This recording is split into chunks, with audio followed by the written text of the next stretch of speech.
Guys, welcome to my channel. Today we will be starting the first lecture of our course, which is the basics of GST. Before coming to directly to what is the GST, I would like to give you a small hint about our taxation system. What was the pre-GST taxes? What is the post-GST taxes? What are all the constitutional amendment which have to be taken to come GST into force?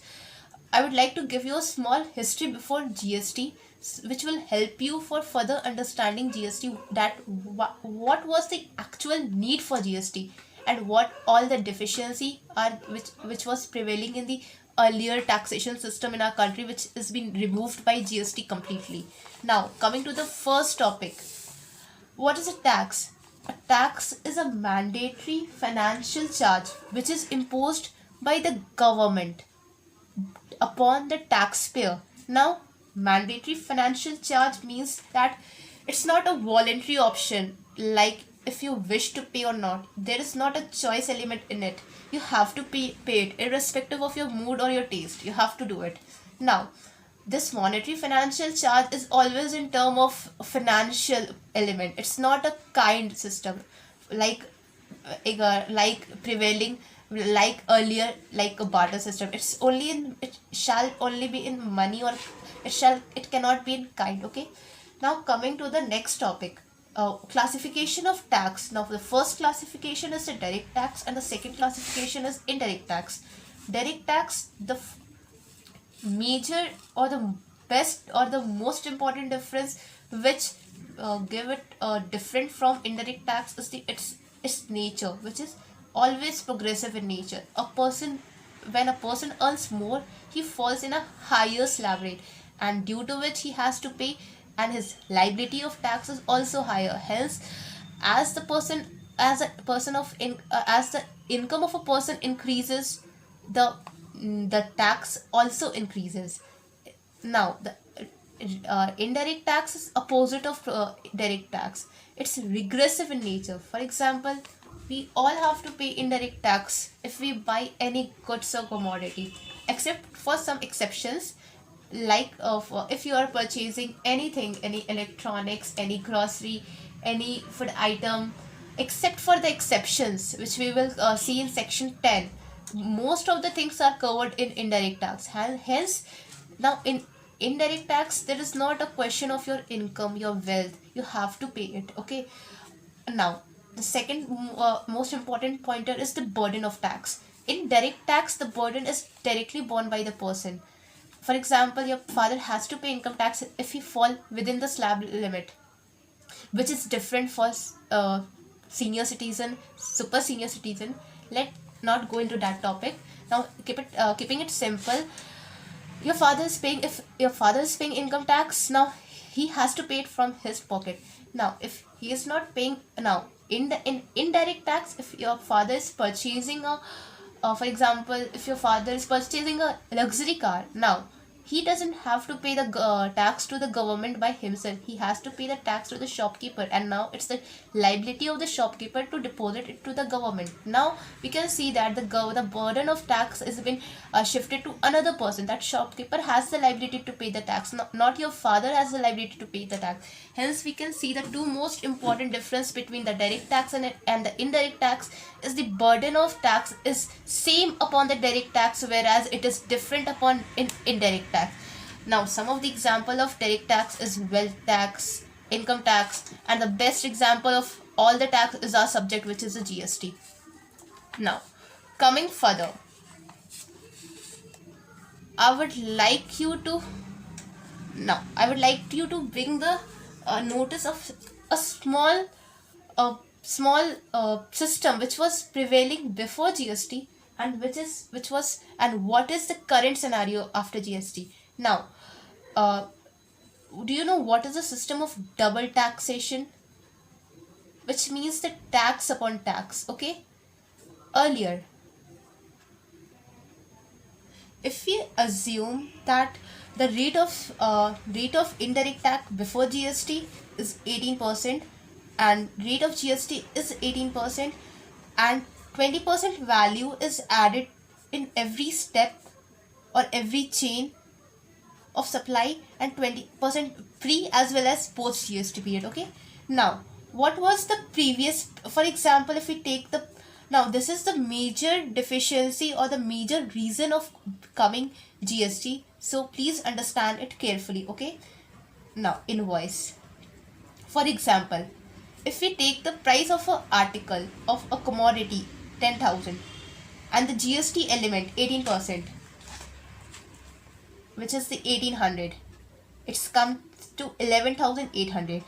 Now, if this wholesaler is selling it to retailer and after adding 20% more value to it, now the original price was 10,000, along with GST it comes to 11,800. Now the 20% will be added upon this value, this invoice value, which will be 20%. Now this 2,360.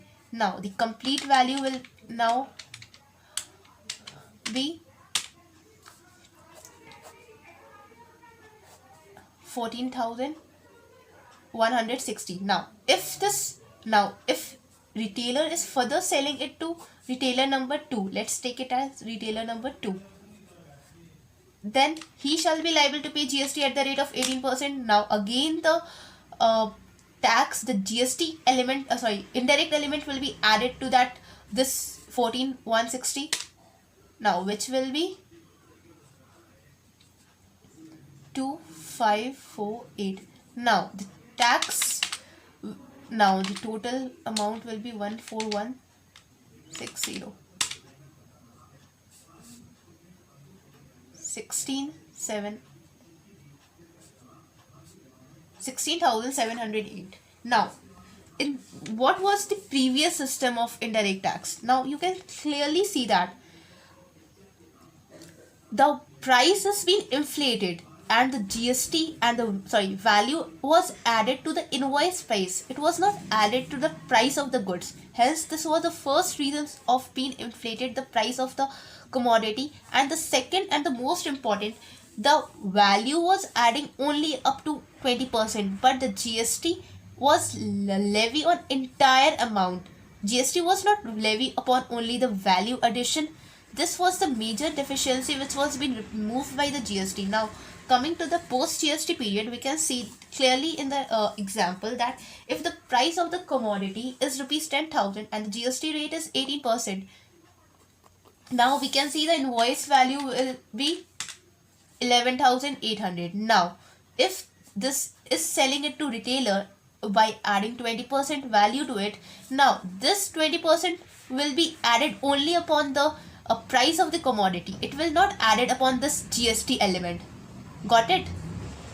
Hence, double taxation problem is removed over here. Only GST will be earlier of 1800 plus 3600. Hence, the new invoice of the goods will be 12,000 plus 1800 plus 360. 160.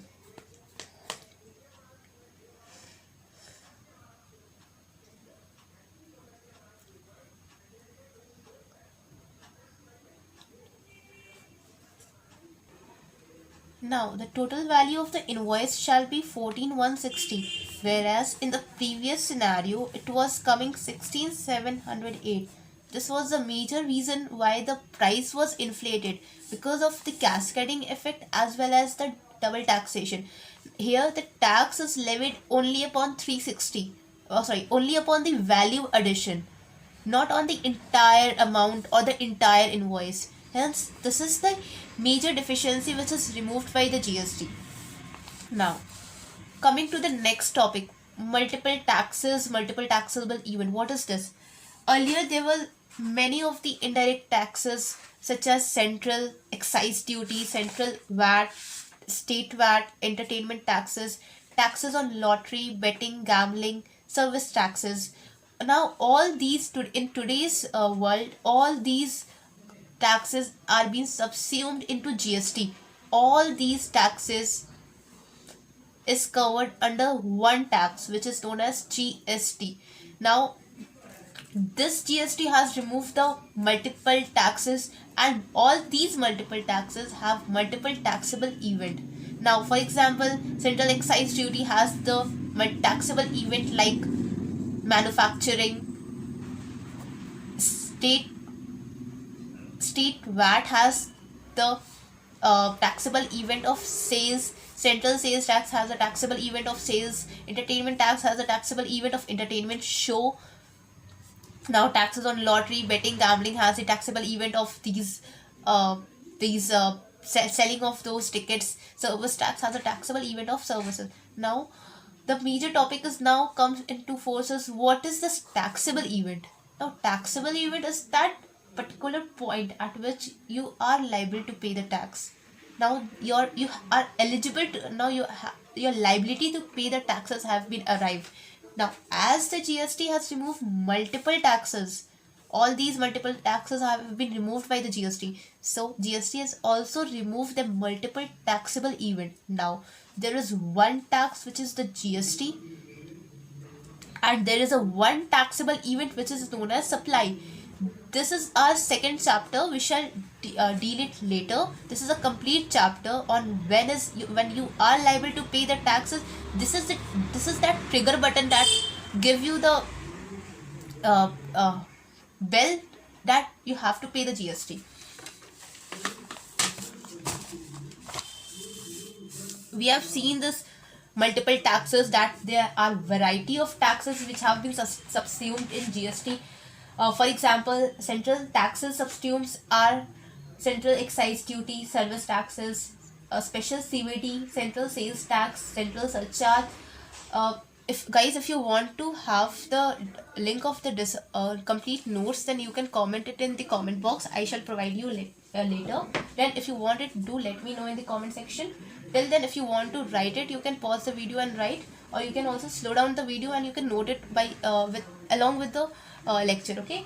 Now, coming to the state taxes which are subsumed in GST are VAT, purchase tax, luxury tax, taxes on lottery, entertainment tax, state surcharge, taxes on advertisement. Now, we have seen the cascading effect in the previous, where the GST was levied on the entire value of the invoice. It was not levied on the value. That means the additional value. Previously it was levied upon whole, but now it is GST is levied only upon the value creation or value added. Now, double taxation, we have seen that earlier the tax was imposed upon tax was imposed, but now GST has removed these defect. Now the tax is levied only upon the value added. Hence, it has also removed the problem of double taxation. Now, we have seen that multiple taxes have been removed, multiple taxable event have been removed. Now, coming to our next topic, defects of existing regimen, or you can say what was the need for the GST, or the question can also come like, what are all the defects which the GST has removed completely. You can't say it completely, but it has removed up to a greater extent. Now, cascading effect, we have seen that earlier the whole invoice, the tax was levied upon the entire invoice, but now the tax is levied only upon the portion of value added. Now, the second pointer is that it covers both goods as well as services. Earlier, the major tax system of India was only the goods was covered. Now, at that time, service was ignored, but we can see that in India, the service sector is growing at a much faster rate than compared to goods. Now, there were many taxes subsumed in GST. There was excise duty, service tax, central sales tax, VAT, purchase, luxury, etc. So there was multiple taxes, there were multiple taxable events, there were multiple acts, there were multiple compliance. All that that means all things have made it is a complicated system for a normal taxpayer to follow. Now there is a one tax which is known as GST, one taxable event, and all the rest have been removed. Now, coming to the framework of GST, we can say that GST comprises of three types of act. First, is the CG. There is a one CGST, one Central Goods and Service Tax, which applies to the entire of India. Then the other is one. There is a one UGST, Union Goods and Service Tax, and there are also 29 state acts, which which are applicable on the respective states. Now all these are combined together. We call it as GST, Goods and Service Tax. Now it's time to move to the constitutional provision of goods and service tax. Now article number. Now let me give you a little background of GST. For any tax or any authority, there is a supreme authority which is known as the Constitution of our India. The Constitution of India is the supreme law of all India. It consists of preamble, 22 parts containing 12 schedules. The power to levy and collect tax emerges from Constitution of India. For example, let's imagine if there is no Constitution of India. The government can say, I can levy you tax even if you are taking water, if you are consuming water. It might be a arbitrary collection of tax. Now, to stop all these things, there is a law which is supreme of all law, which states that to levy any taxes and collect tax, there should be a law.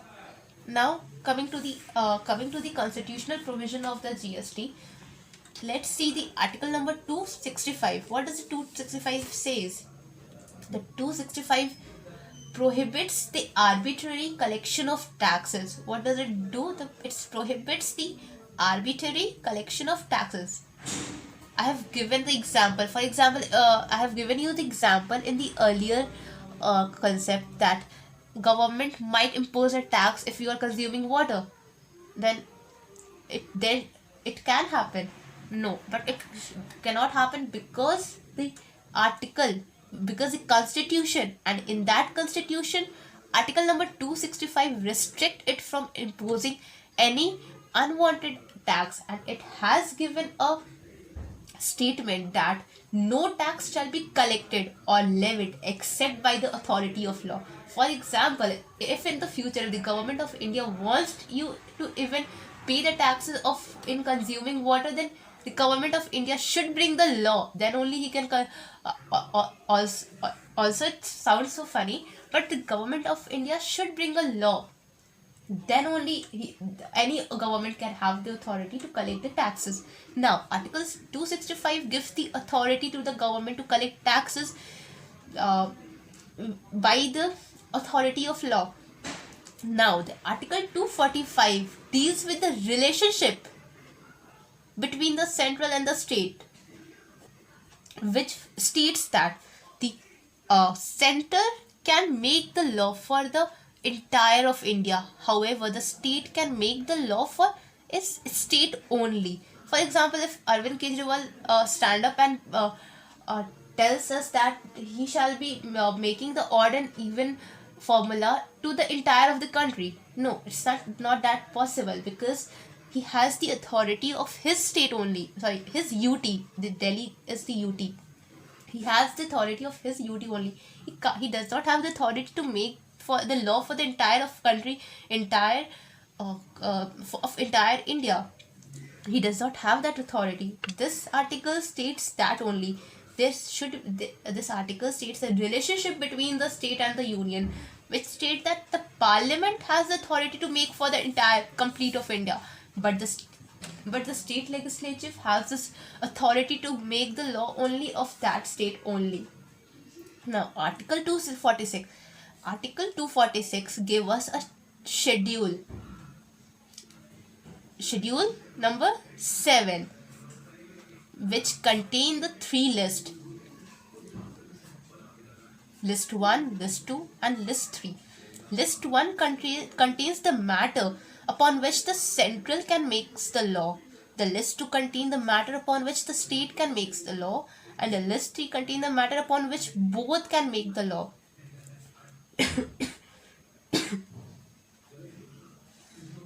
central as well as state.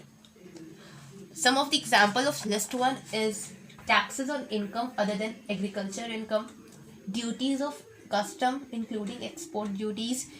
List 2 state list 2 is taxes on agriculture, duties on excise, and list 3 till now there is no matter which is specified in list number 3.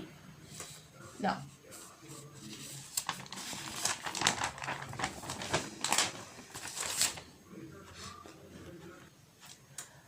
as we have gone to the previous article, we have seen that the constitution provision has separated the power for the center and the state to impose various taxes. Now, the introduction of GST need amendment in the constitution to enable the integration of central and state taxes into a comprehensive goods and service tax, and to empower both the center and the state to levy and collect GST. Now, what does you mean by this statement? Let me explain you. For example, in the earlier we have seen that if a certain matter like income, only the center has the authority to levy taxes. If the topic is agriculture, now in agriculture state has the authority to make the taxes. But GST is what? It is a simultaneously levy of both taxes by the central as well as the state. Hence, earlier there were no provision in the constitution which gives the simultaneously power to the center and the state to levy GST at the same time. Either the center was charging the tax or the state was charging the tax. There was not a point of intersection among both them, that at that point that they both shall levy the charge. Hence, this has called the need for the constitutional amendment now, which gives the rise to the article number 246. Now, what is this 246?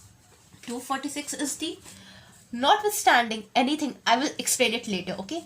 Notwithstanding anything contained in article 246 and article 254, Parliament and subject to clause 2, the legislature of every state have power to make law with respect to GST imposed by the union or by such state, which means that now forget about what is there in article 246. Notwithstanding anything contained in article 246 means forget about 246. Now focus upon here. Parliament subject to clause 2. That means Parliament subject to clause 2. Now we will see what is the clause 2. So also ignore this part. Now the law is becoming simpler for you. The Parliament and the state legislature of every state have power to make the law with respect to GST imposed by the union or by such state. Now here it gives the power Parliament and the state to levy GST imposed by the union and by such state. Now what is this clause number 2? In clause number 2 we have seen that the Parliament has an exclusive power to make the law with respect to GST, whether the supply of goods or service or both takes place in course of interstate. Now GST, if the GST is intrastate, Parliament and state both has the authority to make the law with respect to that matter. However, if the transaction is interstate, then the Parliament has the exclusive right to make the law upon such matter. This was the article number 246A. Now what is goods and service tax? Article number 366 12A. Article 366 12A defines the goods and service tax. Goods and service tax means a tax on any supply of goods or services or both. Now see, the tax is not on sale, it's not on exchange, it's not on transfer. You can see the tax is not upon all these things. The tax is only upon supply, because this is the only event which attracts the GST liability. it has nothing to do with whether the sale has happened or not, whether the exchange has happened or not, whether there is a transferring of any assets. The main focus, if although the definition of supply covered these all these element, but if there is a supply, then only it's a the liability of GST attracts. If there is not a supply, then the liability of GST does not attract. Now, coming back to the definition of the goods and service tax, as per Article 366(12)(a), GST means any tax on supply of what? Goods, on goods or services. That means GST is upon both. It's neither only upon goods, it's neither only upon service, it's upon both. Except for the alcoholic liquor for human consumption. Now the main focus is that the liquor is not beyond the scope of GST. Only the alcoholic liquor for human consumption. If someone is taking or someone is consuming liquor, alcoholic liquor for his company, for his firm, then he shall come under the permit of Article 266(12)(a), that is GST. If a person is consuming alcoholic liquor for human consumption, then he is outside the scope of GST, and then the previous tax system, which was state excise as well as VAT, shall be levied on alcoholic liquor for human consumption. However, if the alcoholic liquor is consumed by the company or firm or for any purpose except for human consumption, then it shall then it shall come shall come under the scope of Article 366. However, for human consumption, it is outside the scope of GST, and the earlier tax regime, which was state excise VAT, it shall be levied as it was levied previously. Now, this was all the major basic part of GST, which was important for you to know or understand the concept of GST. Now, let me give you a small introduction upon GST Council. What is GST Council? A GST Council is the composition of member which takes the decision in coming of GST rate, taxes, cesses, charge, threshold, limit of turnover, tax rate on various goods and services, special provision with regard to respect to northeast states, Jammu and Kashmir, Himachal Pradesh, any matter relating to GST as the council may decide. This is all the framework or the major scope of work of GST Council. They make on the recommendation on what the goods shall be exempted. It shall, and the most important, it shall also specify the dates. GST Council will also specify the dates upon which the GST will be levied upon petroleum crude, high speed diesel, motor spirit, natural gas, and aviation turbine. This is covered under GST. However, currently there is no GST upon this five goods, this five petroleum product. However, from the date when the GST Council will recommend, the GST will be levied upon all this petroleum item. However, the main important points in this is the GST. Can GST be levied upon alcoholic liquor for human consumption?